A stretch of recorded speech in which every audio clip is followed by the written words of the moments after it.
Baik, selamat siang teman-teman. Assalamualaikum warahmatullahi wabarakatuh. Terima kasih telah hadir kembali. Kita sampai di sesi 4 ya.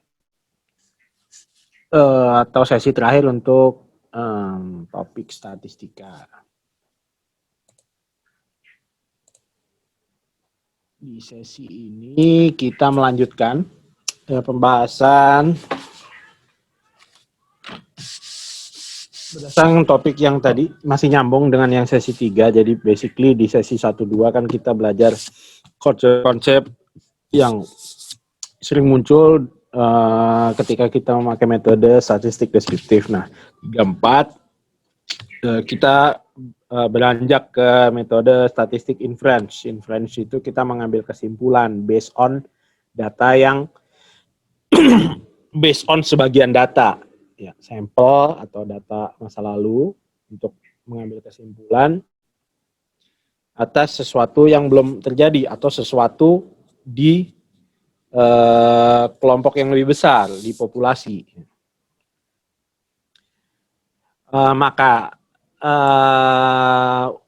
Makanya kita akan bahas mengenai pertama adalah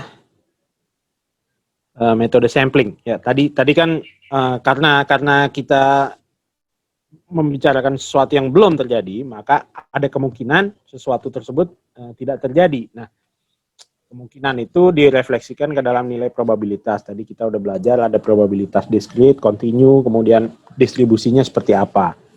Nah, ini melanjutkan ke konteks metodologi lain. Kita akan membahas mengenai metode sampling.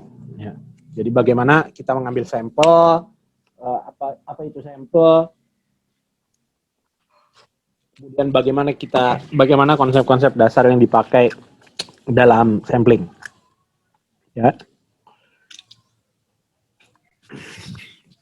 Oke ya, sampel. Bagian dari suatu populasi yang diteliti. Kenapa nggak meneliti populasi aja? Kan daripada repot-repot pakai sampel gitu kan. Kita harus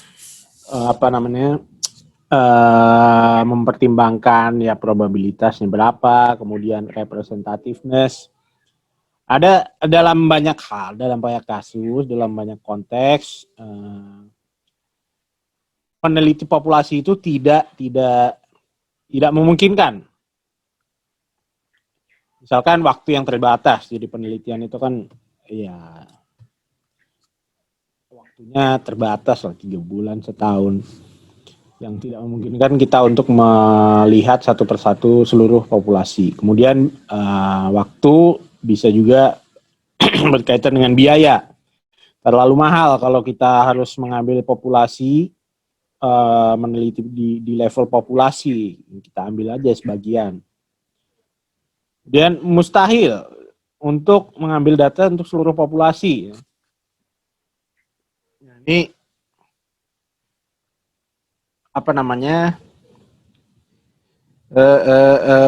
ya di banyak kasus tidak mungkin kita mengambil seluruh populasi. Misalkan kita meneliti kualitas air di suatu kolam atau suatu danau itu, kan kita tidak mungkin meneliti seluruh volume air di danau kan, secara fisik tidak mungkin gitu.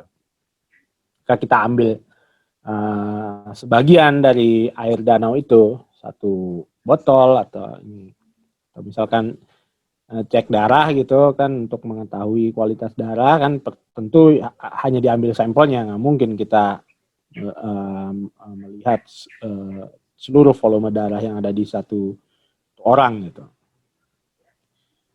Kemudian misalkan di konteks lain, ketika data itu diambil sebagai sampel, itu ada proses yang destruktif, jadi rusak datanya. Nah, dalam konteks penelitian yang seperti ini tentu nggak mungkin kita ambil populasi. Kita hanya bisa mengambil sedikit bagian dari populasi. Dan secara umum hasil dari sampel ya asalkan metode sampling kita itu baik, sesuai kaidah, itu lebih dari cukup untuk kita bisa mengambil kesimpulan mengenai populasi, mengenai pola, mengenai keadaan di populasi based on hanya sebagian dari data yang ada.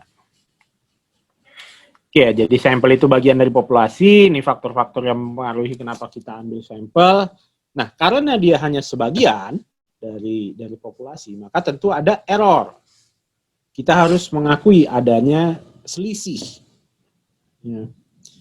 Selisih antara statistik sampel dengan parameter populasi. Ini istilah yang di awal kemarin, statistik itu untuk nilai-nilai yang di level sampel, kemudian counterpartnya di level populasi kita sebut dengan istilah parameter. Jadi antara rata-rata di sampel dengan rata-rata di populasi tentu akan ada kemungkinan tidak persis sama gitu. Ya. Karena sampel itu kan hanya sebagian kecil dari populasi yang kita ambil gitu. Nah, ini selisihnya ini dinamakan sampling error. Jadi tentu udah kebayang dalam konteks penelitian kita ingin meneliti suatu populasi kan yang menjadi interest kita itu adalah pertanyaan di level populasi kan, kita ingin bisa mengeneralisasi hasil kita di level populasi. Kemudian tapi karena satu dan lain hal kita hanya mampu melakukan observasi di sebagian kecil populasi, which is sample. Dengan penggunaan sampel, kita harus mengakui bahwa ada sampling error. Ya, pasti ada selisih nilainya, karena ini adalah sekedar pendugaan atau prediksi. Nah, tentu untuk memastikan bahwa dugaan kita itu more or less sama dengan bukan persis ya, tetapi sedikit banyak sama dengan di level populasi. Kita ingin kita harus memastikan kita pakai metode di mana kita ingin sampling error ini seminimal mungkin.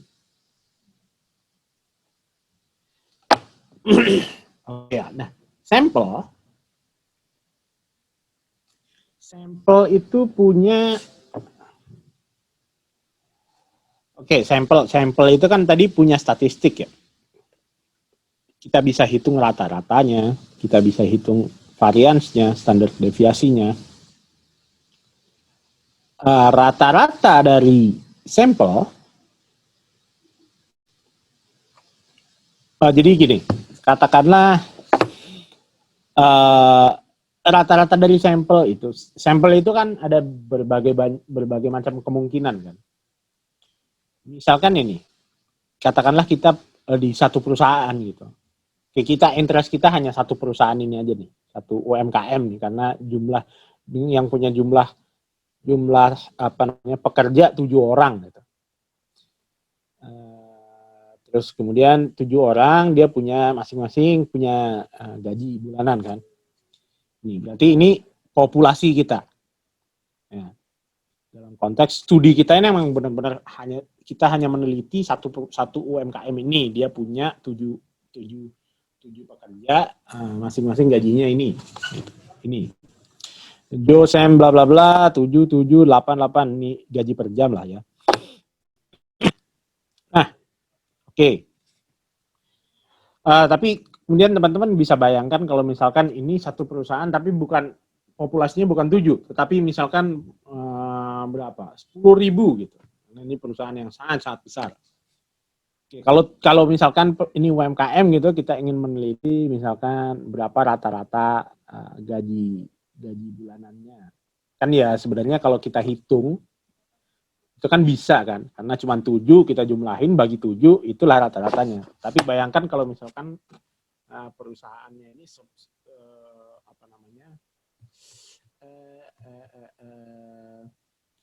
jumlah pekerjaannya itu 10.000 gitu.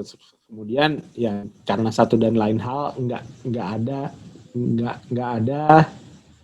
nggak ada pencatatan ininya lah, pencatatan gajinya. Ya sebenarnya bisa aja kalau dengan perusahaan yang bagus pencatatannya kan kita bisa hitung rata-ratanya juga gitu. Katakanlah for the sake of example gitu ya. Kita nggak mungkin menanyakan ke masing-masing pekerja 10.000 ini berapa gajinya, kemudian untuk kita jadi rata-ratanya kan. Artinya kita hanya mampu atau waktu yang kita punya atau biaya yang kita miliki itu cuma bisa mengcover 100 untuk mensurvei 100 orang pekerja gitu, sampel. Ya. Oke, balik ke contoh yang ini, populasi katakanlah 7. Nah, dari 7 ini kan ada berbagai kemungkinan sampel kan. Kalau misalkan katakanlah kita menentukan, oke, sampel size kita 2. Gitu. Kalau 7, nggak mungkin kita menanyakan ke 7 orang ini, kita cuma punya resources untuk menanyakan ke 2 orang pekerja aja. Ada berbagai kemungkinan sampel kan. Bisa aja kita ambil si Joe atau Sam. Bisa aja si Joe sama Sue jadi sampel kita. Bisa aja Joe sama Bob, Joe sama Ian, Ted, dan seterusnya. Ada total 11 kemungkinan sampel. Ya, ini. Oke, dan 11 kemungkinan sampel ini punya rata-rata masing-masing. Oke. Sorry, bukan 11 bahkan, 21. Ya. Karena 7 kombinasi dari 2, ya kan? Ini. Kita punya total 7, kemudian ada beberapa kemungkinan kalau kita ambil 2. 7 kombinasi dari 2. Kenapa bukan permutasi? Ya karena Joe sama Sam dan Sam sama Joe sama aja, urutannya nggak berpengaruh.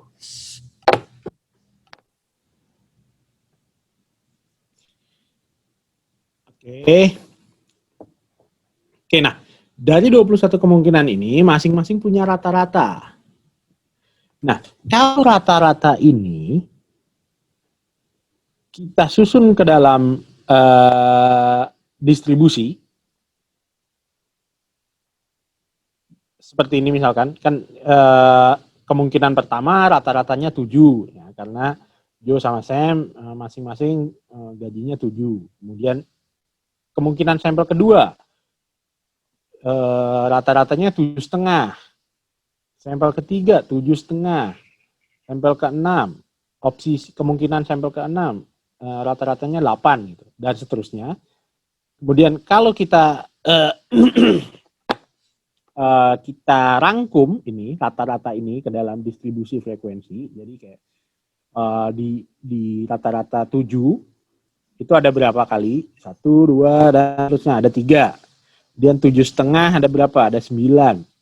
8 sampel min 8 itu ada 6 kali muncul di sini. 8,5 3 kali muncul. Oke, jadi kebayang ya. Jadi semua kemungkinan punya rata-rata. Kemudian kalau kita rangkum ke dalam distribusi frekuensi, kan hasilnya seperti ini. Kalau ini masing-masing kita bagi dengan total opsi, ini kan jadi probabilitas kan? Probabilitas. Berapa probabilitas kita menemukan sampel min sebesar 7? Ya, 3 banding 21.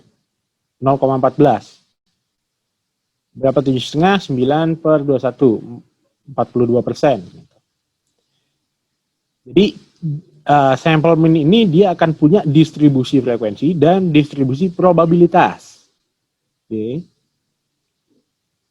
Nah, ini ini yang disebut distribusi sampling dari rata-rata sampel. Ya, agak-agak beribet memang. Sampling distribution of sample mean. Jadi distribusi sampling adalah distribusi probabilitas. Jadi distribusi sampling ini yang distribusi probabilitasnya, bukan yang frekuensi.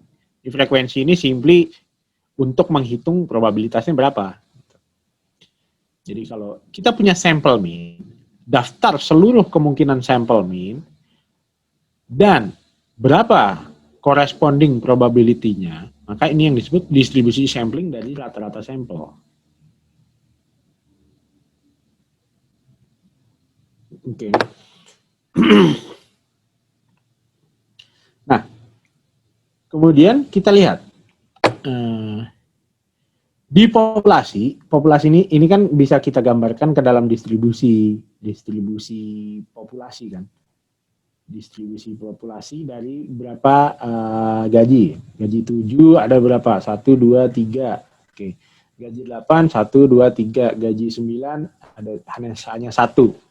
Oke. Kalau kita gambarkan ke dalam distribusi populasi, probability-nya ya 7 untuk 7 kan berarti 3 3/7 ya kan? 3 per 1, 2, 3, 4 ya 3/7. 40% lebih dikit. 8 juga 3/7. Kemudian 9 probability-nya adalah 1/7. 10% lebih dikit. Oke. Di level populasi distribusi probabilitasnya seperti ini. Nah, kemudian di level sampel distribusi dari rata-rata sampel tadi ya, based on ini 7, 7,5, 8, 8,5 ini probabilitas, distribusi probabilitasnya. Oke. Nah, idenya apa sebenarnya? Ini kalau masih dalam konteks oke ya, jadi kita ingin basically nanti kita ingin mencari tahu distribusi probabilitas di level populasi based on ini sampel. Kalau populasi kita ukurannya cuma 7, bisa nih kita ngitung bikin grafik ini tuh gampang. Tapi kalau populasi kita itu semakin besar, ya, 10.000 jutaan misalkan penduduk gitu, bikin distribusi probabilitas di level populasi itu makin sulit dan cenderung mustahil gitu. Kita nggak mungkin kemungkinan besar nggak bisa tahu. Makanya kita gunakan distribution of sample mean. Ya. Tapi apa bisa nih kita pakai ini untuk menebak-nebak ini? Kan bentuknya beda nih. Ini kan ini kan cenderung gini kan sebenarnya, condong ke kanan gitu. Sementara ini bentuknya seperti ini. Nah, inilah kenapa. Tapi ya jawabannya bisa. Kenapa kita perlu mengerti mengenai central limit theorem. Oke. Central limit theorem ini dia itu bilang, ini basically teori di statistik lah. Ini kalau penasaran teman-teman silakan googling, banyak sekali ya penjelasan di luar sana. Intinya kalau sampel kita, kalau dalam mengambil sampel itu kita gunakan metode random, ya, jadi seluruh elemen di populasi itu punya peluang yang sama untuk masuk sebagai sampel. Artinya sampel kita acak. Pada sampel yang acak, pada sampel yang random, yang ukurannya cukup besar ini rule of thumb ya, jadi ancer-ancernya lebih dari 30. Central limit theorem ini bilang bahwa distribusi sampling dari rata-rata sampel ini itu akan mendekati distribusi probabilitas dari populasi. Distribusi sampling dari ini itu akan mendekati distribusi normal. Oke. Jadi dari sini pun sebenarnya udah agak kelihatan kan. Ini udah cenderung bergerak ke arah distribusi normal. Ingat distribusi normal tadi, basically distribusi yang bentuknya lonceng, kiri kanan simetris, itu dinamakan distribusi normal. Kiri kanan simetris itu titik tengahnya adalah min, median, dan modus. Min, median, modus sama, kiri kanannya sama, dan simetris, artinya cerminan. Nah, jadi kalau sample size kita makin besar, distribusi sampel mean ini makin menyerupai distribusi normal. Oke. Nah, terus kenapa kalau misalkan distribusi sampling dari rata-rata sampel itu semakin mirip dengan distribusi normal?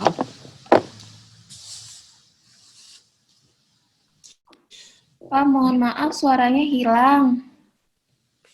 Halo, udah jelas? Ya. Kadang suka hilang terus ada lagi gitu Pak, jadi nggak stabil suaranya Bapak. Maaf Pak. Oke.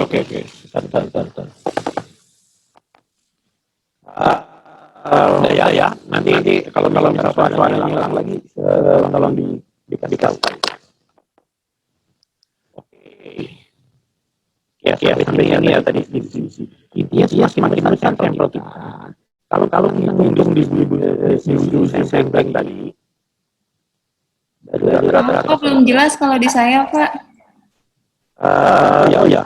Yang lain gimana? Maaf Pak, suaranya agak kayak robot gitu sekarang Pak jadinya.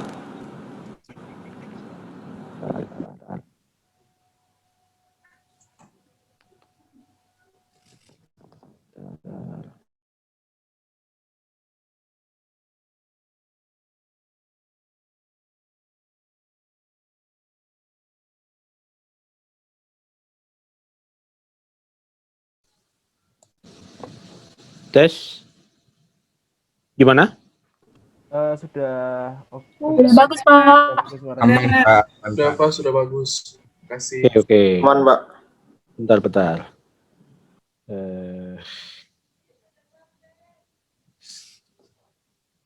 Oke, bentar.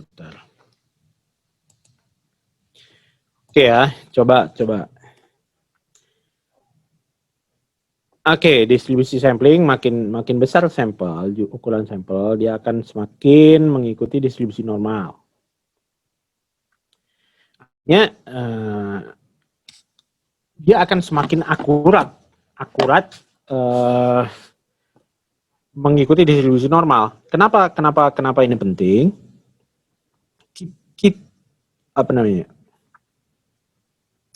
Jadi gini.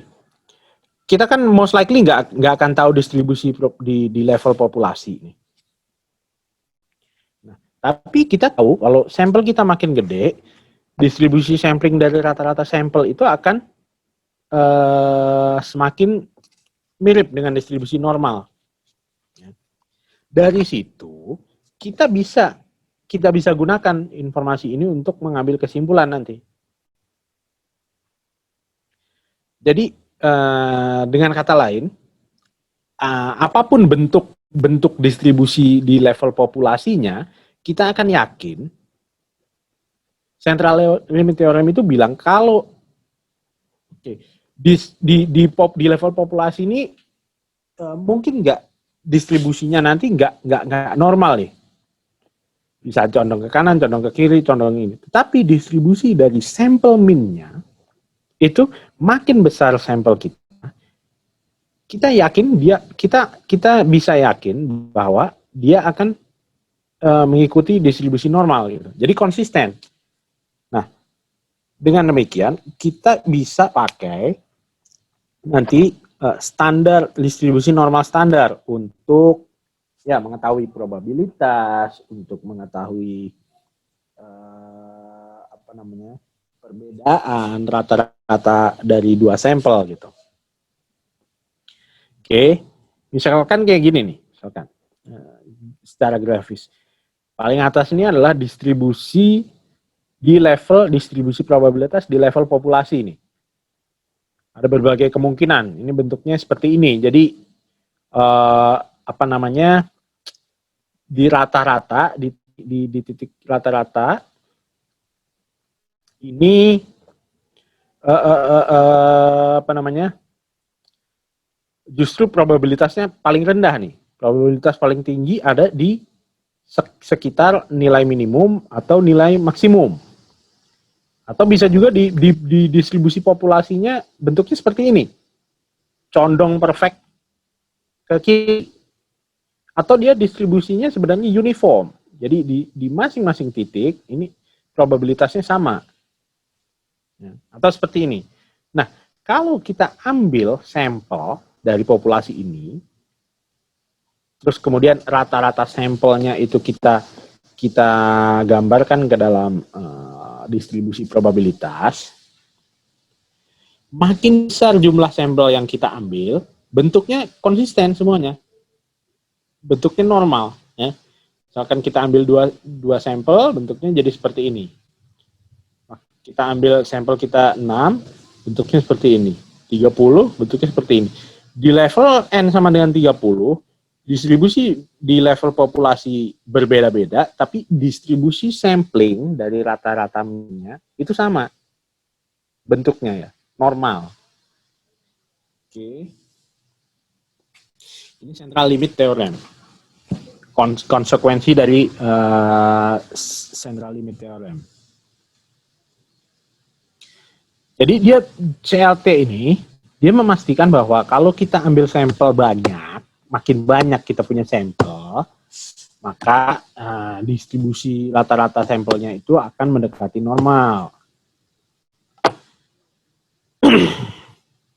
Tapi kita nggak tahu, dia nggak bilang, CLT itu kita nggak bisa ambil informasi mengenai standar deviasi dari distribusi rata-rata sampelnya. Tapi secara umum standar deviasinya itu lebih kecil dari standar deviasi di level populasi. Rata-rata distribusi sampling itu akan sama dengan rata-rata populasi. Oke. Nah ini nih, kita tadi kan pengen tahu rata-rata di level populasi. Tapi karena kita nggak punya dana, waktu kita sedikit, kita cuma bisa ambil sampel.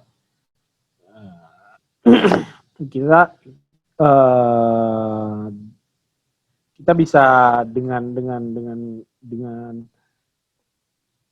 tes kita bisa pastikan kalau rata-rata distribusi samplingnya akan sama. Karena standar deviasinya berbeda, maka akan ada perbedaan antara standar deviasi populasi. Ya, ini parameter di populasi berarti. Simbolnya adalah sigma. Dengan standar deviasi di level sampel. Dan beda lagi dengan yang dinamakan standar deviasi rata-rata sampel. Jadi yang di level sampel tadi kan yang kita distribusikan, distribusikan ke dalam distribusi populasi probability adalah standar deviasi dari rata-rata sampel. Nah, rata-rata sampel ini punya standar deviasi, formulanya adalah sigma, rasio dari sigma dibagi dengan akar N. N ini adalah ukuran sampel kita. Nah, ini sering disebut dengan istilah standard error of the mean, standar error dari rata-rata.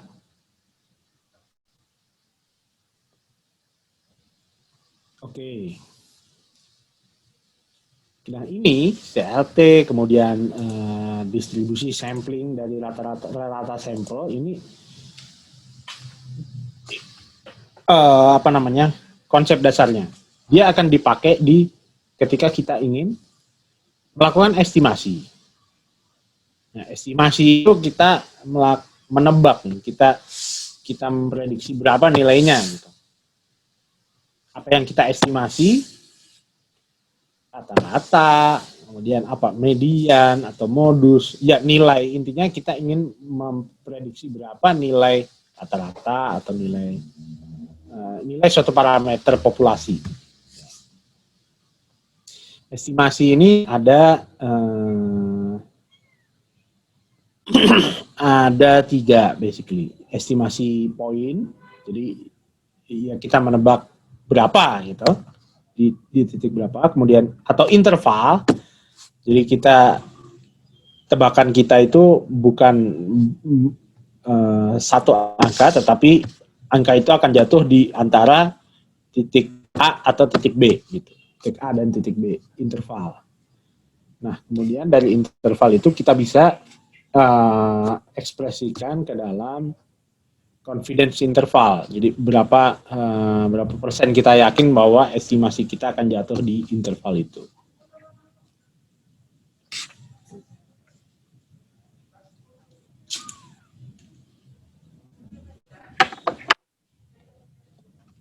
Nah, kembali lagi, tujuan dari inference, statistik inference, kita ingin mengambil kesimpulan terhadap populasi berdasarkan informasi sampel. Ya. Kita berusaha menduga. Mengambil kesimpulan itu berarti kita menduga, mengestimasi berapa sih rata-rata populasi based on sebagian data yang kita punya gitu. Jadi yang kita tebak itu kan rata-rata, katakanlah kalau rata-rata populasi itu merupakan parameter. Nah, kita menebak parameter itu pakai statistik sampel. Kalau parameternya rata-rata populasi, berarti statistiknya rata-rata sampel. Misalnya kita ingin tahu rata-rata nilai mikro mahasiswa seluruh Jakarta.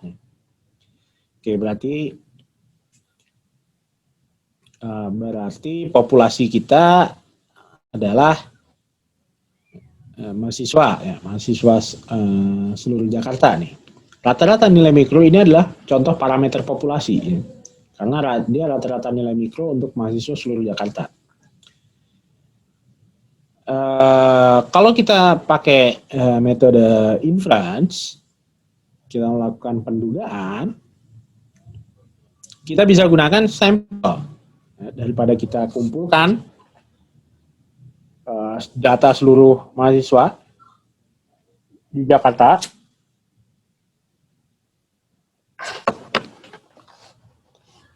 kita ambil sampel aja nih, karena waktu kita sedikit misalkan. Kita ambil sampel aja rata-rata nilai mahasiswa 5 kampus terdekat dari rumah. Ini berarti contoh metode convenience sampling. Sampling yang paling memudahkan bagi peneliti.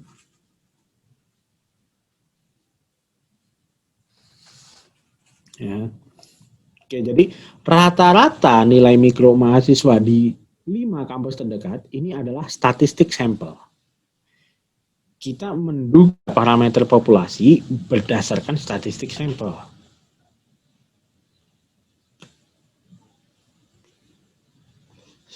Nah, dari kasus ini kita punya dua pilihan nih. Kita mau estimate point, estimasi titik, point estimate. Jadi kita menebak berapa gitu. Nilainya adalah sekian. Atau kita mengestimasi intervalnya, confidence intervalnya. Jadi kita menebak rata-rata nilai mahasiswa seluruh Jakarta ini nanti ada di rentang ini loh, antara ini sampai ini gitu. Jadi kita menebak parameter populasi ini nanti akan ada di rentang tersebut. Nah, confidence interval itu akan, namanya juga confidence ya, kita nanti akan disertai dengan informasi mengenai level of confidence atau tingkat kepercayaan yang menunjukkan probabilitas berapa parameter itu akan berada di rentang yang kita tentukan tadi. Jadi kita akan yakin kita state, saya yakin 90% rata-rata nilai mahasiswa seluruh Jakarta itu ada di itu antara misalkan 8 sampai 8,2 gitu, misalkan.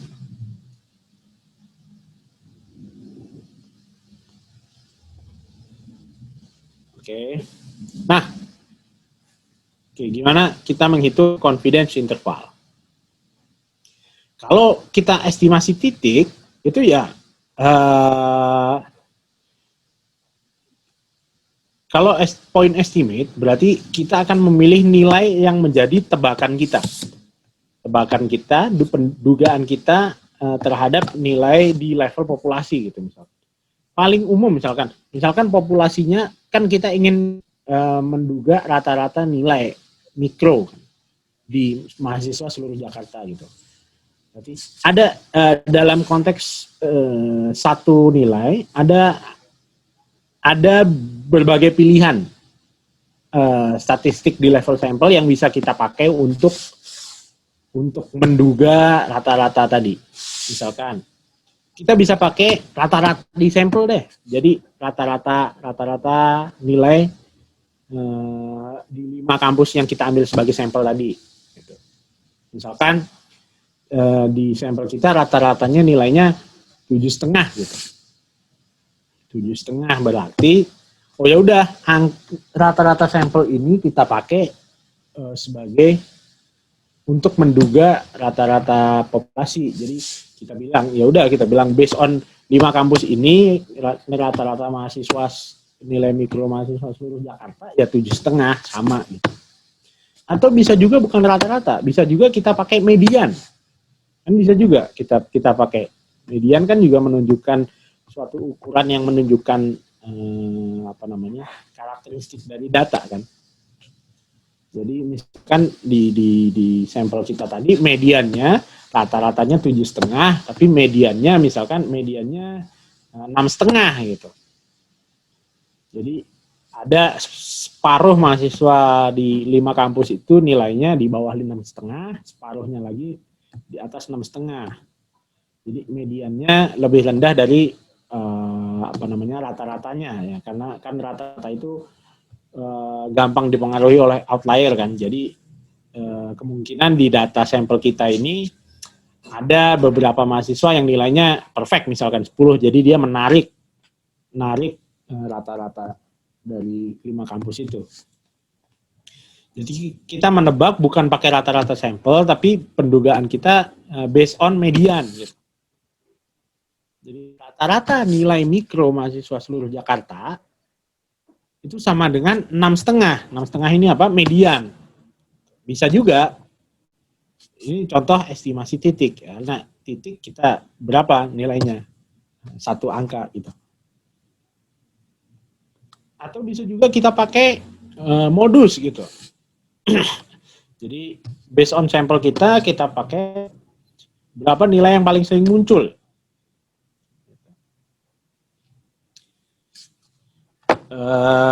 Atau misalkan banyak juga opsinya, misalkan kuartil ketiga, ya entah karena alasan apa kita pakai kuartil yang ketiga untuk sebagai estimasi dari parameter kita. Bisa juga secara teori bisa. Tapi memang biasanya kalau kita populasi parameter kita rata-rata ya statistik yang kita gunakan untuk menduga ya rata-rata. Nah, kalau estimasi interval berarti kan kita menyusun berapa batas bawah, berapa batas atas, di situ nanti parameternya kita menduga akan berada parameter populasi yang sebenarnya. Gimana cara kita menyusun confidence interval ini? Kita butuh 2 informasi. Pertama adalah rata-rata sampel. Ini kita punya, tadi kan kita menghitung kan, berapa nilai mahasiswa rata-rata di 5 kampus, kita hitung rata-ratanya. Kemudian dari data itu kita bisa hitung juga standar deviasi.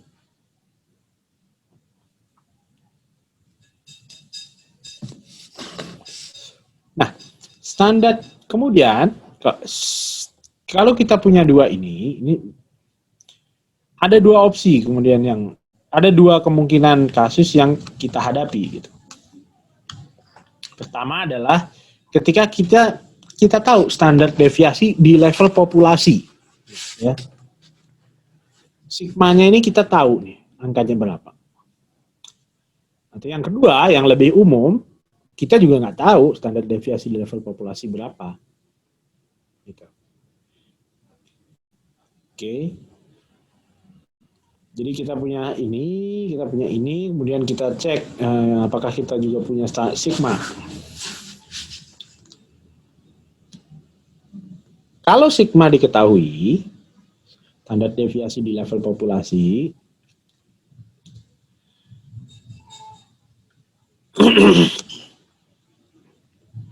maka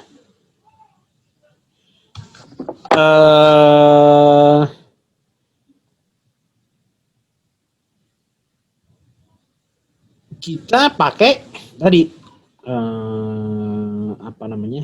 central limit theorem tadi. Central limit theorem dia bilang kan distribusi sampling dari rata-rata sampel akan mengikuti distribusi normal dengan min mu dan standar deviasi sigma dibagi dengan akar n, ya, atau standard error.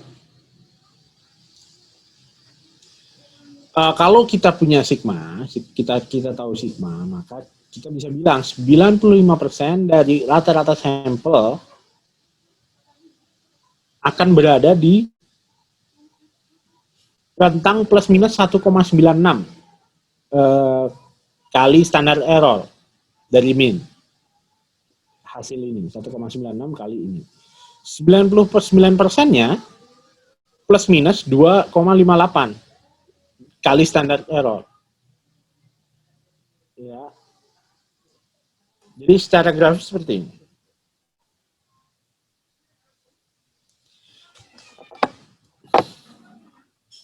Kita punya X, sampel min. Kita kan bikin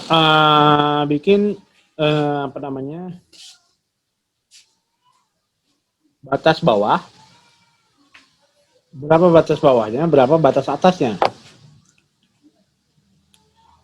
Batas bawahnya tentu X bar, sampel min, minus, ini, Z, dikali sigma per akar N. Kalau ini dengan syarat kita punya angka sigmanya. Batas atasnya ya X bar, sampel min, plus Z, kali ini. Gitu. Jadi nanti, Z ini, angka Z ini berasal dari mana? Ini berasal dari dari level of confidence yang kita inginkan. Kita ingin yakin seberapa persen? Kita ingin seberapa persen yakin rata-rata populasi akan jatuh di interval tersebut. Kalau kita ingin 90% yakin, maka nilai Z ini adalah 1,96. Kalau kita ingin 99% yakin, maka Z ini, angka Z ini sama dengan 2,58.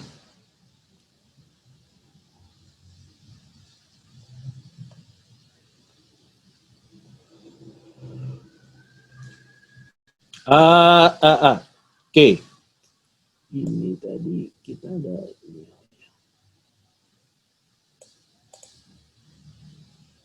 Oke.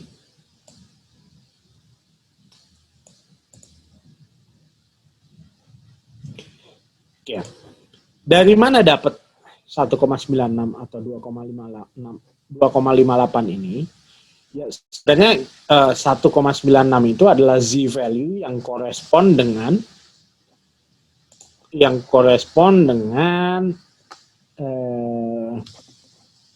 luas area di bawah kurva sebesar 95%. Ingat, ini kan kalau kita pakai Z value berarti ini adalah kurva distribusi normal standar ya.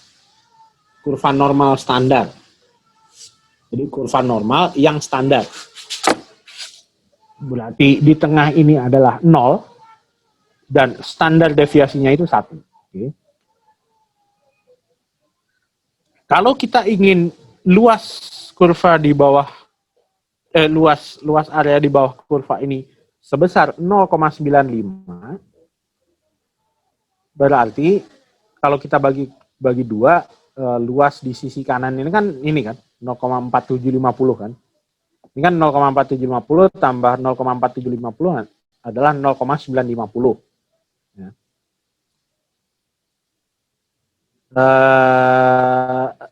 Nah, ini kalau kita lihat di tabel distribusi normal, area di bawah kurva, ini tabel yang tadi ya. Kalau kita lihat, tabel ini hanya menunjukkan probabilitas dari 0 sampai 50%. Ya, karena distribusi normal itu kan simetris. Jadi z-value di sini itu sama aja dengan yang di sini, cuman yang di sebelah sini itu adalah negatif gitu aja. Maka kalau kita ingin nyari berapa z-value yang korespon dengan 95% confidence interval, 95% confidence interval itu kan kalau dibagi dua 0,4750 ya kan, 47,5%. Ya, kita cari di sini mana ini yang di sini itu 4750 di mana? Ini ya 47, nah ini 4750. 0,4750 adalah korespon dengan z value 1,9. 1,96. Nah, ini. Kalau 99% berarti berapa? 0,4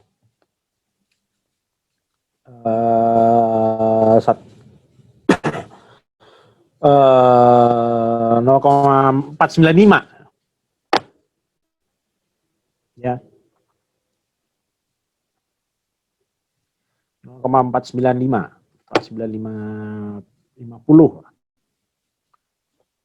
4950 dikali 2 kan 99.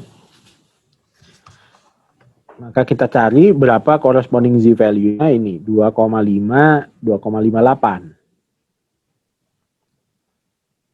Oke,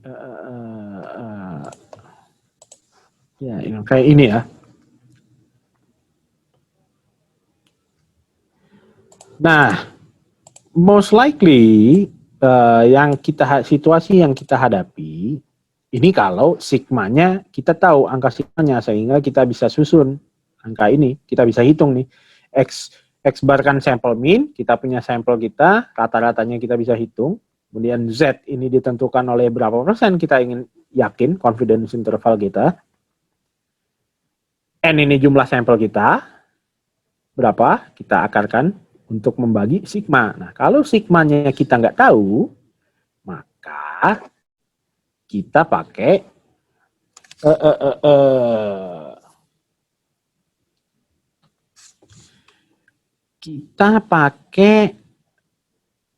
standar deviasi dari sampel. Jadi kita punya sampel, kita bisa hitung X bar, kemudian kita juga bisa hitung, technically kita bisa hitung standar deviasi sampel kan. Kemarin X minus rata-rata, kemudian untuk masing-masing X kita kuadratkan, kemudian kalau kita sum itu menjadi variance, tapi kalau kita akarkan dapat kita standar deviasi sampel S. Oke. Sebenarnya mirip, cuman kemudian kita akan pakai T, bukan Z lagi. Distribusi T.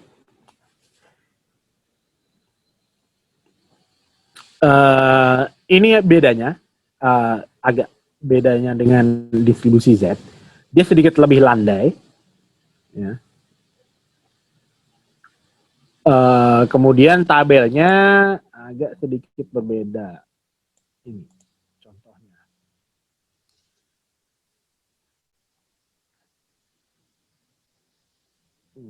Dia akan menggunakan degree of freedom, kemudian di sini di state confidence intervalnya berapa, dan seterusnya.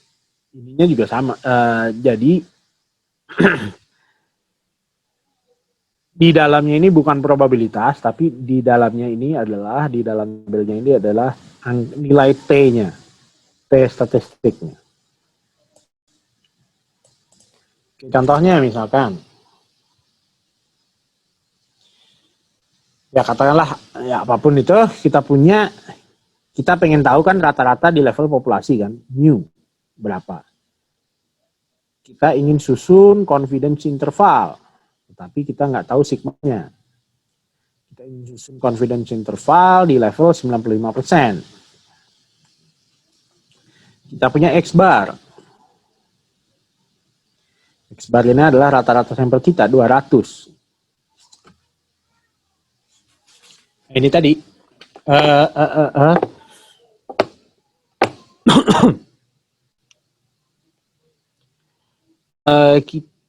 Sama, basically. Kita pakai 200 minus tadi, Z. Oh, ini yang tadi ya ini. 95% confidence intervalnya 170 di rentang 170 sampai 230. Oke, teman-teman lihat kalau misalkan semakin tinggi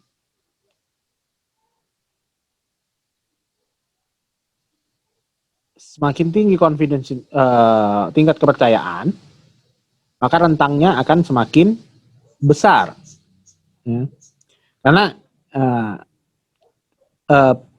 sisanya ini apa sih sisanya 5% ini? 5% ini kan adalah peluang tebakan kita salah kan sebenarnya. Kita kan nebaknya di sini nih, intervalnya di dalam sini. Kita yakin nih 95% tebakannya ada di antara 180 sampai 20. Tapi kalau tebakan kita yakinnya 99%, maka interval kita harus akan lebih gede kan. Jadi makin gak akurat ya dalam artian ya karena kita mau bilang 99%, maka kita harus memasukkan interval ini 170 ini dibandingkan kita hanya stop di 180 gitu. Oke, kemudian nah selanjutnya ini kan confidence interval nih. Hasilnya adalah rentang di mana kita yakin sekian persen parameter populasinya ada di situ nilainya. Kemudian si inference ini selain kita susun confidence interval, kita bisa gunakan untuk menguji hipotesis. Nah, kalau hipotesis ini, hipotesis itu apa sih? Hipotesis itu statement mengenai parameter populasi yang masih perlu diverifikasi. Jadi ya namanya juga hipotesis ya. Kita nebak sekian, kemudian kita uji apakah itu benar atau enggak secara statistik. Bukan benar atau enggak ya, tapi terjadi atau enggak di level populasi gitu. Nah, uji hipotesis itu prosedur untuk menentukan apakah hipotesis kita itu ya masuk akal. Ini berarti didukung oleh data. Uji hipotesis ini pakai konsep ya tadi sampel, teori probabilitas, dan step-stepnya sih sebenarnya most commonly 5 step ini.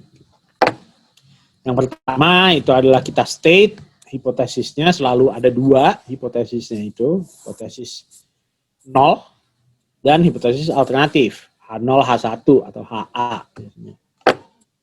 Step 2-nya adalah kita tentukan level signifikansinya. Jadi tingkat signifikansi itu ditentukan di awal, bukan merupakan sesuatu yang kita pilih di akhir. Kemudian yang ketiga, step ketiga ini adalah based on level of significance yang udah kita tentukan,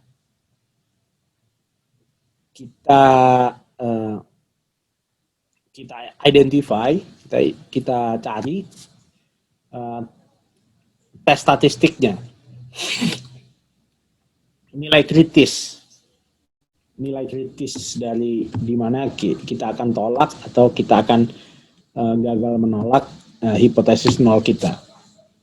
Step keempat ya basically mengikut dari sini apa decision rule-nya nanti, apakah kalau misalkan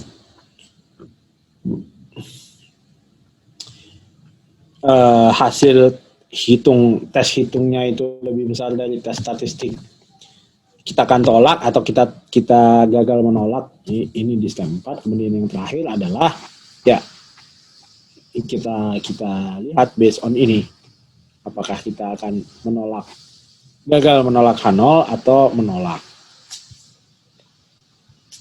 H0, ya berarti otomatis kita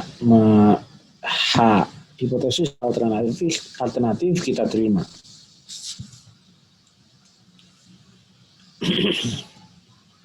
Oke, hipotesis.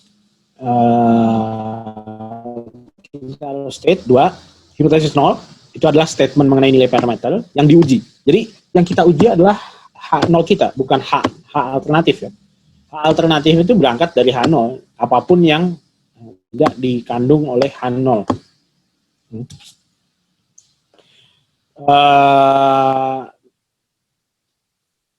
Tandanya hipotesis 0 itu adalah ada notasi sama dengan. Jadi sama dengan itu selalu adanya di hipotesis 0. Ya, mau hipotesis kita dua arah artinya tembakan kita bisa lebih besar atau lebih kecil, atau satu arah kita tebak sama dengan atau lebih besar. Tapi intinya sama dengan itu selalu adanya di hipotesis 0. Hipotesis alternatif, ya ini intinya berangkat dari sini, intinya dia adalah statement yang akan kita terima kalau H0 kita ditolak. Sama dengan itu tidak pernah ada di H alternatif ya. Oke. Step yang kedua adalah kita memilih level signifikansi.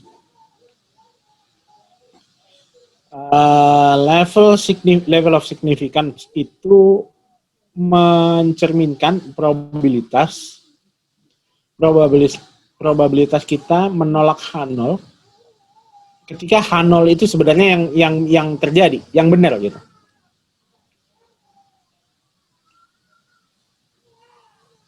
Atau ini sering disebut dengan alfa. Alfanya berapa sih kalau kita melakukan regresi, atau ini di level signifikansi berapa persen?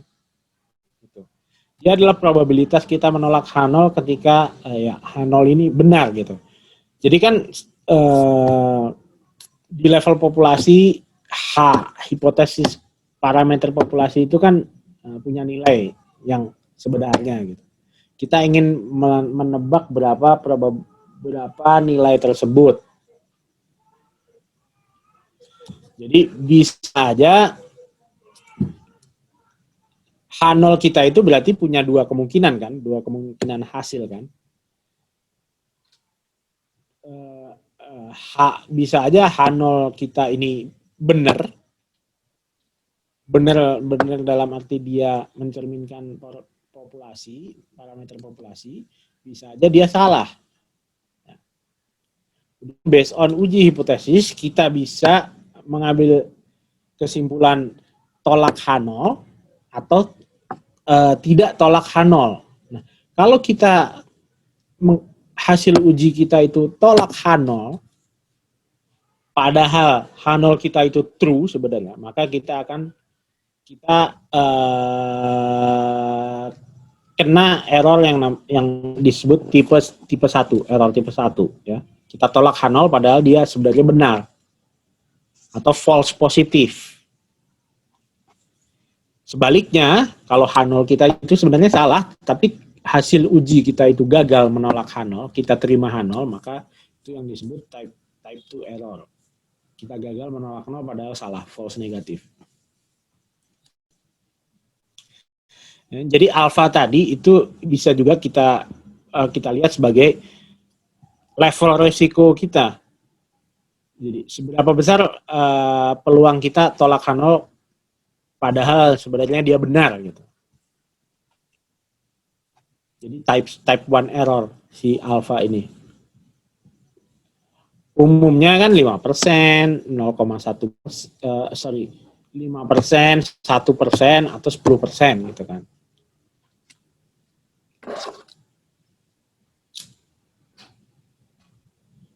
Nah, level signifikansi itu berpengaruh terhadap statistik uji kita.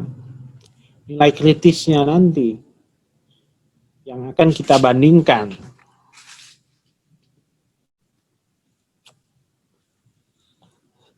Dia adalah suatu nilai yang dihitung dari data sampel, digunakan untuk menentukan apakah H0 ditolak atau tidak.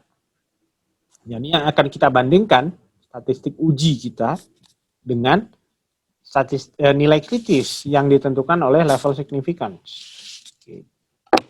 Nah, ini nanti sangat tergantung dengan hipotesis apa yang kita susun. Apakah Z-test, T-test, F-test, atau chi-square. Jadi apakah kita menguji rata-rata, atau kita menguji selisih rata-rata, atau menguji proporsi. Ini akan berbeda-beda formulanya. Step keempat adalah decision rule. Jadi basically kita tentukan area rejectionnya based on ini, kurva normal ini, atau based on ya kurva distribusi yang terkait dengan uji kita. Jadi dalam konteks ini misalkan alpha itu mencerminkan probabilitas di region of rejection kita. Critical value ini based on ya berapa tadi alpha kita, dia akan menentukan critical value-nya based on Z. Jadi kita kalau statistik uji kita itu jatuh di sini, di area bukan area rejection, maka kita akan terima H0. Kita gagal menolak H0. Kalau statistik uji kita lebih besar dari 1,65, artinya ada di region of rejection ini, berarti kita menolak H0. Nah, ya step kelima tinggal kita bandingkan step ketiga kita dengan step keempat kita. Ada di mana?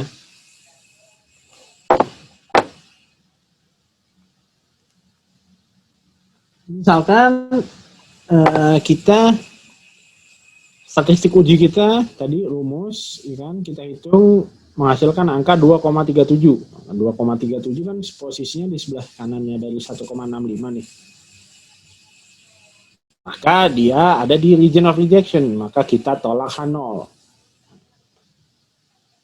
Dan di saat yang bersamaan berarti kita terima H alternatif. Nah, uji signifikansi itu bisa satu arah atau dua arah. Ya, sesuai dengan namanya ini basically mencerminkan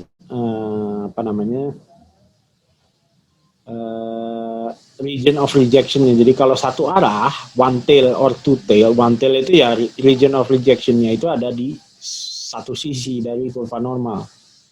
Apa itu di kiri atau di kanan, tergantung nanti gimana kita men-state hipotesis kita. Kalau dua arah ya artinya region of rejection ada di dua sisi dari kedua ujung di kurva normal. Karena dia ada di kedua ujung, maka critical value-nya alfanya harus kita bagi, ya kan? Ini sama-sama 5% ini alfanya. Ini 5%, ini 5%. Jadi kalau hanya satu arah, kalau di sini 5%, berarti separohnya kan berapa? 45% kan? 0,4500. Critical value-nya adalah 1,65. Tetapi kalau dua arah, 5% harus kita bagi dua, sebelah kiri dan sebelah kanan, 0,025. 0,025 berarti Z-nya yang korespon dengan ini, dengan area yang sebelah sini, 0,025 berarti 0,0475 ya. Karena 0,50 dikurang ini kan 0,025, dia adalah 1,96. Critical value-nya beda antara dua arah atau satu arah. Satu arah itu biasanya hipotesisnya itu seperti ini, ada lebih besar atau lebih kecil. Karena kita udah state hipotesis kita adalah ini loh, rata-rata populasinya itu adalah sama dengan 500 atau lebih gitu. Artinya kan kita udah state arahnya itu di sisi sebelah kanan. Kalau dua arah, tandanya adalah sama dengan dan tidak sama dengan gini.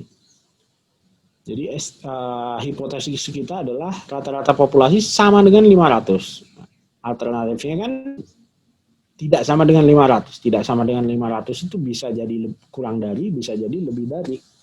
Makanya kita pakai dua arah. Oke ya.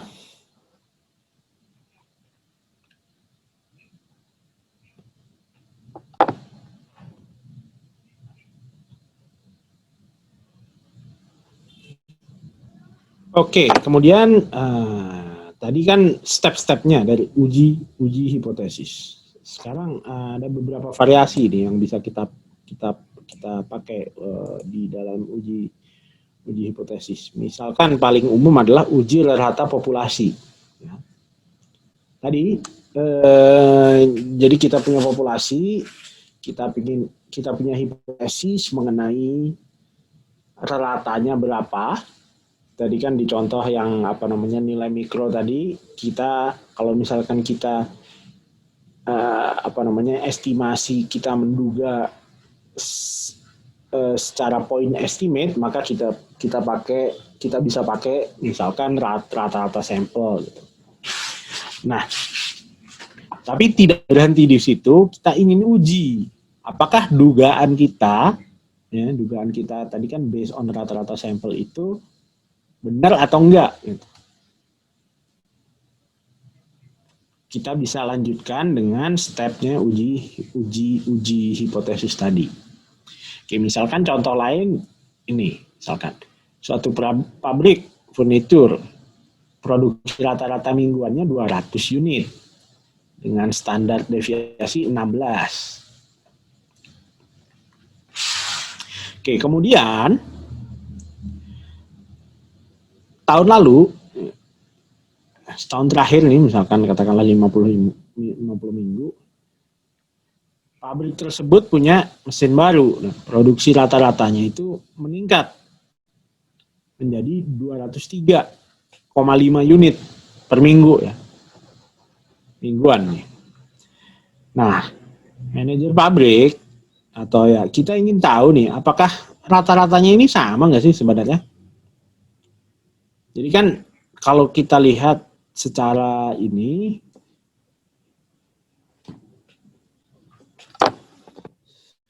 dalam kasus ini kita bisa spesifikasi uji hipotesisnya dalam pertanyaan dua arah atau satu arah. Kalau dua arah, nature pertanyaannya misalkan ada nggak sih perbedaan antara tingkat produksi mingguan setelah mesin baru itu digunakan?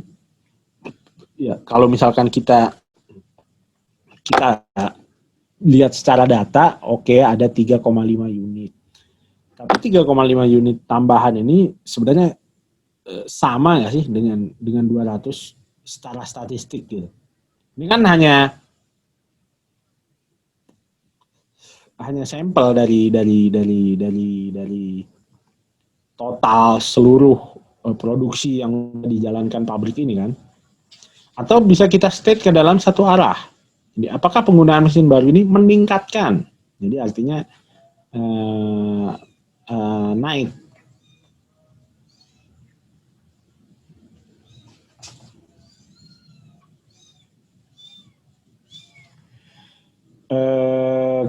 Oke, kalau kita ikuti step-step tadi, kita tentukan hipotesis kita, misalkan kita yang pakai dua arah.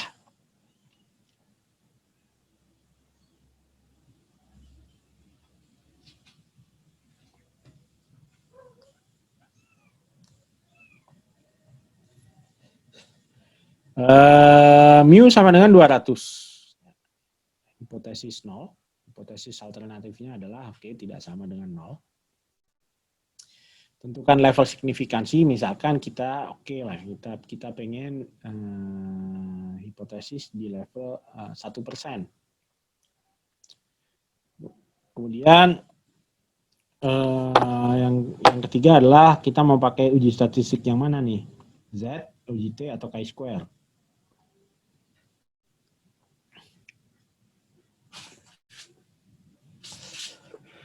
Step keempat adalah decision rule. Kita ingin kita cari berapa nilai kritis berdasarkan level signifikansi ini.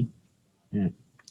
Oke, level signifikansi kita 1%, kemudian uji kita 2 arah, maka harus kita bagi 2, 0,005, 0,5% di kiri kanan. Ini adalah region of rejection kita.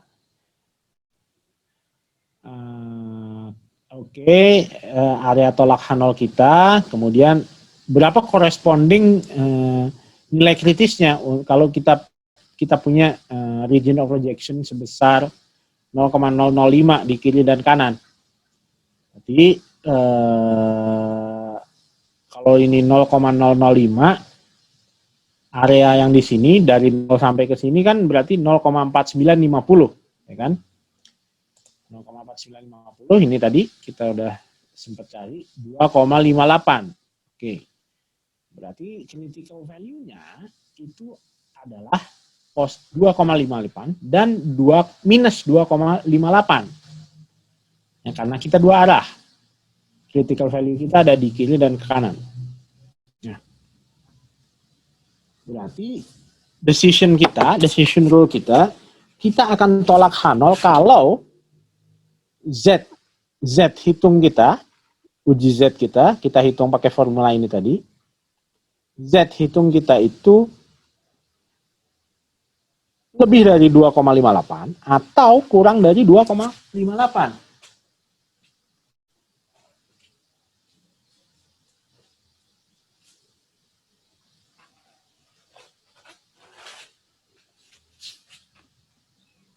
Oke. Nah, kalau kita pakai uji Z, formulanya adalah seperti ini. Untuk uji rata-rata populasi. X bar sample mean, population mean adalah mu, standar deviasi populasi sigma, sample size n. Jadi kita plug in ke formula.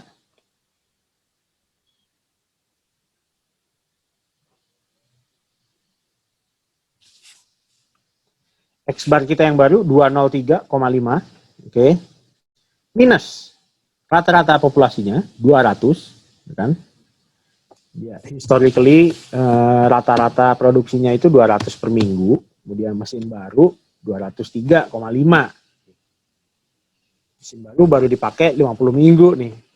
Baru ada 50 minggu data dibandingkan dengan historically 200 gitu kan. Sigmanya adalah 16, standar deviasinya. Jadi selama bertahun-tahun jadi itu ya rata-rata 200. Ada minggu-minggu yang produksinya bisa 216, ada juga minggu-minggu yang kadang-kadang produksinya hanya 184 gitu. Oke, bagi dengan akar 50. Ya, ini adalah ukuran sampel kita. Mesin baru dipakai 50 minggu. Hasilnya 1,55. Oke, 1,55 posisinya di mana nih? Dia kurang dari 2,58, lebih dari 2,58. Secara visual ya katakanlah di sini. Artinya dia ada di area tidak tolak H0. Oke. Artinya kita terima H0 kita. H0 kita apa sih? H0 kita ternyata mu itu sama dengan 200.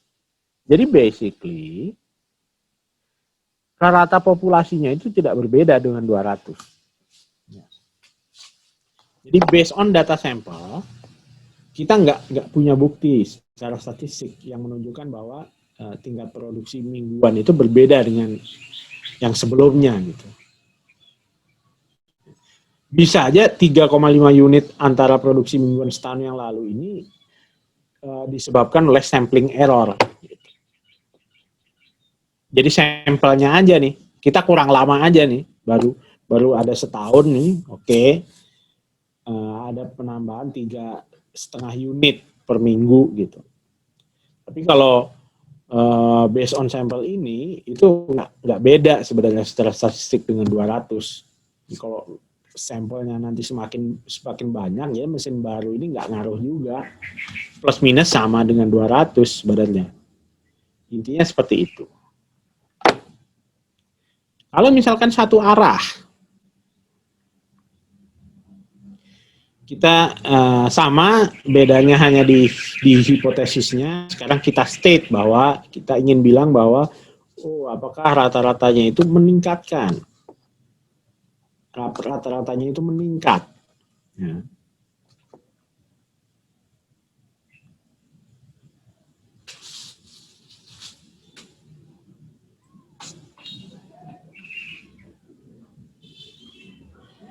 Nah, kita sama, cuman berbedanya di critical value aja. Karena dia akan berubah karena sekarang one tail test berarti kan hanya di satu sisi. Biasanya sih identifikasi tailnya di mana itu ya based on ini aja. Yang alternatif panahnya itu nunjuk kemana. Jadi kalau dia nunjuk ke kanan berarti dia region of rejection-nya ada di positif. Di ujung ekor sebelah kanan. Oke, sama step-nya.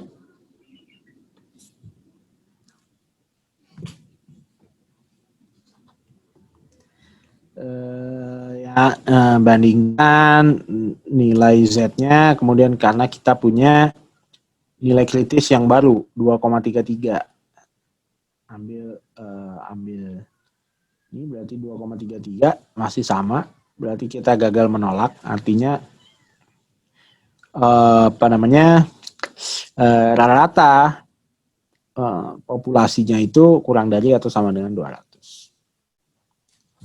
Kalau tidak standar deviasi populasi tidak diketahui, sebenarnya sama aja, stepnya juga sama, stepnya standar, tetapi statistik ujinya yang berbeda yang kita gunakan. Kalau standar deviasi populasi tidak diketahui, kita pakai t-test namanya, uji T. Ya. Uji T kan kita sekarang pakai standar deviasi sampel S. Nah, karena standar deviasi sampel, kita pakai tabel distribusi T namanya. Oke. Di tabel distribusi T,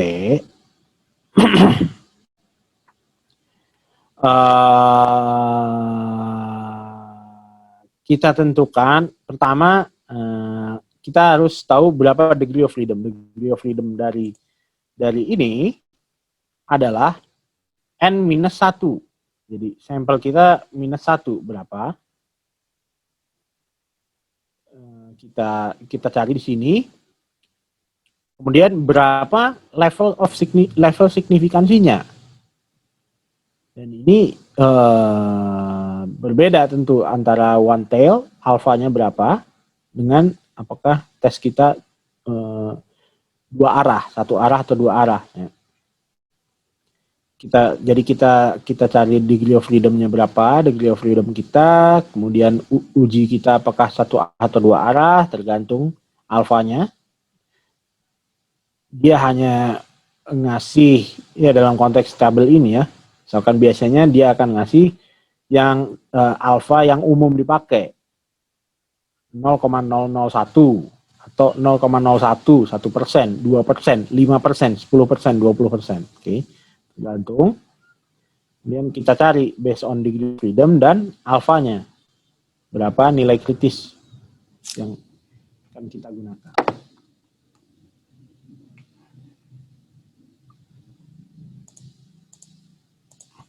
Ya, oke. Sebagai bukan sebagai pengantar ya, sebagai refresher dari konsep-konsep statistik, probabilitas.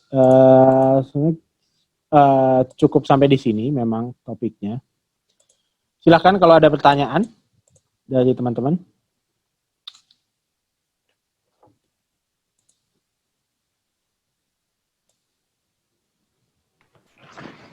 Bapak, saya ingin bertanya. Ya. Iya. Yang pertama terkait dengan materi di hari ini itu, kalau nanti kita saat melakukan suatu penelitian itu ya Pak ya, itu cara menentukan nilai confidence sama level signifikansinya itu apakah preference dari si penelitinya sendiri atau seperti apa? Terus Ya. yang kedua, terkait dengan sampel, tadi itu kan distribusi normalnya itu kan 30 ya Pak, di atas 30 gitu ya, lebih besar Ya. daripada 30. Nah, kalau misalkan populasinya sendiri aja, itu jumlahnya let's say 25. Itu apakah kita jadinya lebih baik penelitiannya pakai populasi karena mereka jumlahnya hanya 25, atau tetap pakai sampel aja, tapi untuk menentukan besaran sampelnya itu ada kayak persentase jumlah dari populasi yang ada untuk digunakan sebagai sampel, sebagai rujukannya. Terus abis itu tadi juga kan disebutkan kita pakai sampel karena sampling itu sendiri kan sifatnya destruktif ya Pak ya. Sedangkan tadi dikatakan juga kalau sampelnya makin besar itu malah makin bisa menggambarkan. Itu nggak kayak kontradiksi gitu ya Pak ya. Itu maksudnya gimana ya? Udah, itu cukup Pak. Terima kasih. Oke, thank you. Satu-satu. Duh, lupa lagi ya. Apa yang pertama apa tadi? Cara menentukan nilai confidence sama level Oke, signifikansi. Oke, confidence interval. Level of confidence dan level of significance ya. Kalau level of confidence kan konteksnya di confidence interval. Kalau uji hipotesis berarti level of significance. Itu ya betul. Itu ditentukan oleh penelitinya tentu.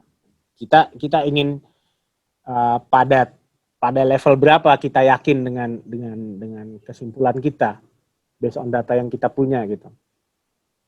Dan ini juga ditentukan oleh nature dari topik yang diteliti. Jadi basic teorinya seperti itu ya. Jadi nggak ada rule-nya, nggak ada rumusnya berapa, tapi yang level significance yang dipilih nanti ngaruh ke berapa angka yang dipakai gitu. Dalam ekonomi atau ilmu sosial ekonomi, kita bicara ekonomi, biasanya yang paling umum dipakai itu adalah 1%, 5%, 10%. Ya.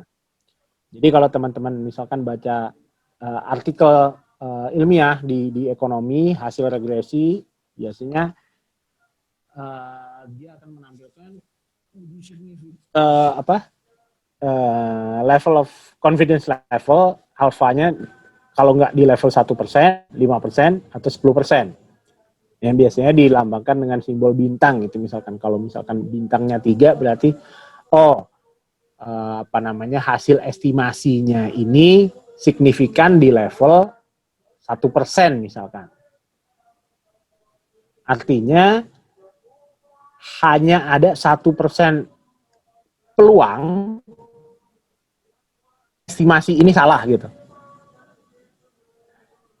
Estimasi ini tidak mencerminkan nilai yang sebenarnya di populasi. Intinya gitu. Terus misalnya bintang 2 misalkan di level dia signifikan di level 5%, ya sama interpretasinya, atau 10%, jadi berarti estimasinya ini hanya signifikan di level 10%, berarti ya ada 10% peluang tadi hasil estimasi ini tidak mencerminkan nilai yang sebenarnya di populasi. Dalam ekonomi itu standar ya. Biasanya sih 5%. Tapi paling minim 10% masih bisa diterima lah biasanya. Jadi di atas itu biasanya udah dikategorikan sebagai tidak signifikan secara statistik. Walaupun kadang ada juga paper yang bilang ya 15% itu kayak sebenarnya data dia jelek, kemudian menghasilkan estimasi yang nggak signifikan, tapi dia pengen bilang signifikan. Ini nanti judgement-nya tergantung penelitinya. Tapi yang paling umum 1, 5, 10. Tentu beda dengan ini dalam konteks ekonomi ya. Jadi yang kita pelajari kan fenomena sosial. Tapi bayangkan misalkan penelitiannya itu adalah penelitian medis gitu. Yang konsekuensinya ini kan berarti ngaruh ke ya paling ekstrim ya hidup dan mati gitu loh. Jadi biasanya untuk studi-studi medis itu level signifikansinya itu nggak boleh lebih tinggi dari, biasanya tidak lebih tinggi, dia akan lebih tinggi dari 1%, bahkan 0,1% ya, karena ya itu tadi 1% peluang estimasi medis yang salah kan konsekuensinya itu lebih besar ya daripada katakanlah misalkan prediksi inflasi gitu. Jadi tergantung nanti nature-nya. Ini dalam konteks ya karena kita kebijakan publik biasanya sih 1, 5, 10. Most likely yang akan teman-teman pakai di nanti ketika misalkan mengerjakan tesis. Kemudian yang kedua tadi apa? Sampel 30 bukan? Iya, tadi kan distribusi normal itu kan sampel lebih besar daripada 30 ya Pak. Kalau misalkan populasinya sendiri aja itu jumlahnya 25, apakah kita pakai pendekatan populasi aja atau tetap pakai sampel aja, tapi untuk jumlah sampelnya ada kayak persentase dari populasi yang harus dipenuhi gitu Pak? Oke. Ya, kalau misalkan populasinya hanya 25 ya sebenarnya tidak perlu menggunakan sampel ya, karena itu bahkan kalau misalkan kita ingin melakukan studi observasi yang mendalam masih memungkinkan gitu. Tadi sebenarnya hanya ilustrasi saja ketika saya membahas distribusi sampling dengan populasi tenaga kerja hanya 7 gitu, karena saya ingin menunjukkan kalau populasinya cuma 7 aja ada dan kita ngambil sampel 2 itu ada 21 kemungkinan sampel gitu. Jadi ya otomatis central limit theorem itu akan berguna ketika kita studi kita itu populasinya sangat-sangat besar gitu. Jadi ya pertanyaannya kalau misalkan populasinya 25 ya central limit theorem kita nggak perlu berpijak pada central limit theorem karena ya itu udah populasi, kita bisa hitung parameter populasi dengan cukup mudah gitu. Kan kenapa kita pakai central limit theorem? Karena misalkan kita menghadapi data yang populasinya itu sangat-sangat besar. Artinya banyak sekali keterbatasan kalau misalkan kita ingin observasi seluruhnya, gitu kan. Oke, kita pakai sampel. Nah, di mana sampel ini merepresentasikan bisa hasil analisis kita berdasarkan sampel ini bisa merepresentasikan nilai di populasi. Oke, kita pakai nih central limit theorem, dia bilang kalau sampel itu, kalau berbagai kemungkinan sampel itu rata-ratanya kita distribusikan, loh ternyata bentuknya normal loh, kita bisa pakai ini. Kemudian kalau ukuran sampel itu makin gede, ternyata itu distribusinya itu makin mendekati normal. Makanya ini yang menjadi dasar kenapa rule of thumb-nya itu at least data kita harus 30 atau lebih. Ini nanti yang akan biasanya sebenarnya kalau misalkan konteksnya data ya, kita ngomong praktek sekarang, konteks data cross section. Jadi data yang bukan antar waktu ya, bukan tahunan atau ini. Biasanya ya udah pastilah sampel di atas 30. Kan ya mungkin data kita udah sangat jarang sekali kalau misalkan data misalkan kabupaten aja ada 540 sekian atau misalkan provinsi pun ada 34 gitu. Tapi yang problem biasanya kalau teman-teman lakukan penelitian, kemudian penelitian yang time series dan tahunan. Artinya kan kita butuh at least 30 tahun. 30 tahun itu dari 2020 itu kan berarti at least 1990 kan. Dan itu biasanya data di kita baru 2000 ke sini yang cukup banyak datanya. Solusinya menghadapi itu misalkan pakai data, bisa nggak datanya bukan tahunan tapi bulanan atau at least kuartalan gitu. Atau misalkan bukan time series tapi kita pakai panel, jadi datanya kita gabung antara time series dengan cross section data. Misalkan ada 10, kita punya 10 observasi, tapi masing-masing observasi itu punya 5 tahun datanya, kan itu udah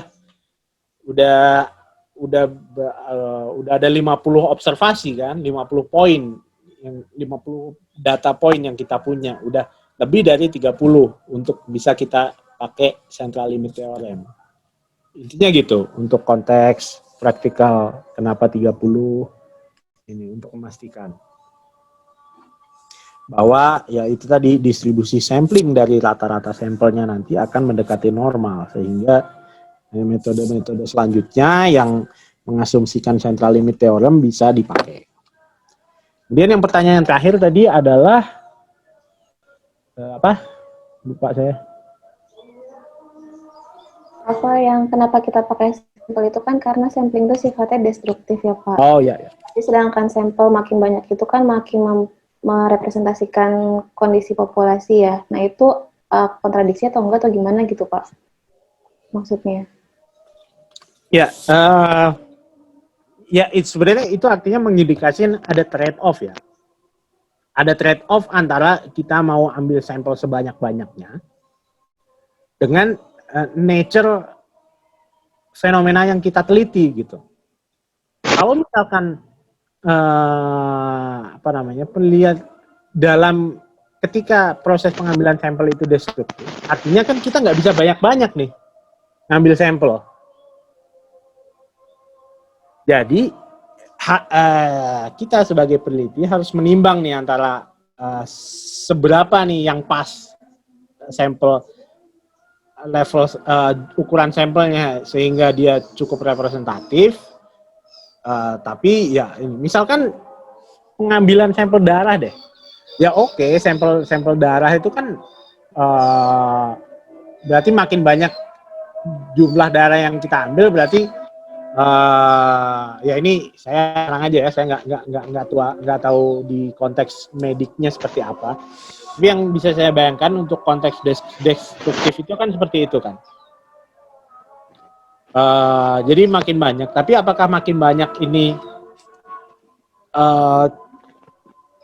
kalau dia merusak destruktif, artinya populasinya akan berkurang nih yang kita teliti gitu. Jadi ada trade off di mana kita harus menentukan di mana kita stop. Nah, ini tentu tergantung konteksnya. Tapi yang penting ya, tadi balik lagi ke apa yang sudah kita pelajari, central limit theorem bilang 30 data point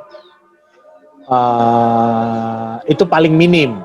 Semakin banyak akan semakin akurat. Tapi tentu kalau nature-nya tidak memungkinkan, ya otomatis kita harus mempertimbangkan faktor itu juga. Seperti itu sih ininya. Ada lagi pertanyaan atau mungkin pertanyaan lanjutan? Sudah Pak, kalau dari saya sudah cukup, terima kasih. Nanti mohon filenya bisa di-sharing ya Pak ya?